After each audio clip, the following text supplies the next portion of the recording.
অত্যন্ত গুরুত্বপূর্ণ সময়ে এইভাবে নেইমারের মতো করে কে ফ্রিকিক টেক করবেন বিশ্বকাপে ব্রাজিলের হয়ে?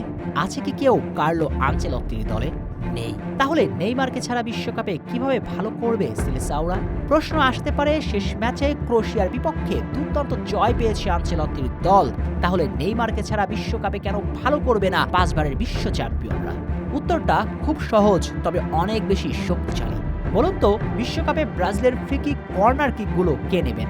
এই মুহূর্তে সেট পিসে একটা নাম দেখাতে পারবেন? নেই। বলতে পারেন রাফিনিয়ার কথা, কিন্তু বাস্তবতা হচ্ছে কার্লো আনচেলত্তির দলে রাফিনিয়ার একাদশে থাকাই তো কোনো নিশ্চিত নয়। ফ্রান্সের বিপক্ষে ফ্রেন্ডলি ম্যাচে রাফিনিয়া মাঠের বাইরে আসার পরে একটা ফ্রি কিক পেয়েছিল ব্রাজিল, কিন্তু সুযোগটা হেলায় নষ্ট হলো। কারণ ফ্রি কিকে প্রতিপক্ষের বুকে কাপড়ে তুলবেন সেই নেইমার তো আর মাঠে নেই। আর বিশ্বকাপ, সেটা তো আরো বড় ব্যাপার। সেখানে সেট পিস গড়ে দিতে পারে টুর্নামেন্টেরই পার্থক্য। ঠিক ওই সময়টাতে নেইমারের অভাব ভালোভাবে বুঝবে ব্রাজিল। তারপরও ধরে নেওয়া যাক রাফিনিয়া ব্রাজিলের সেট পিস টেকার, কিন্তু বিশ্বকাপের চাপের ম্যাচে রাফিনিয়া না আর কতটুকু ধরে রাখতে পারবেন? এত সহজ নয়। সত্য বলতে সেট পিসে নেইমারই ব্রাজিলের একমাত্র অপশন। এই সহজ হিসেবটা কেন বুঝতে চান না কার্লো আনচেলত্তি? এবার আসুন পরের গল্পে।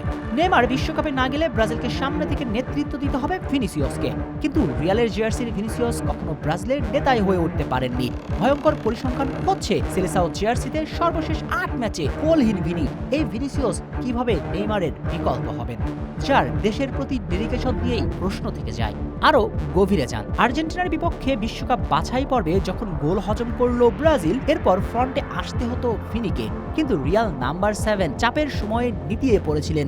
আর যে ফুটবলারটা চির প্রতিদ্বন্দ্বীদের বিপক্ষে ম্যাচের চাপ নিতে পারেন না, তিনি কিভাবে বিশ্বকাপে চাপ নেবেন বলুন তো?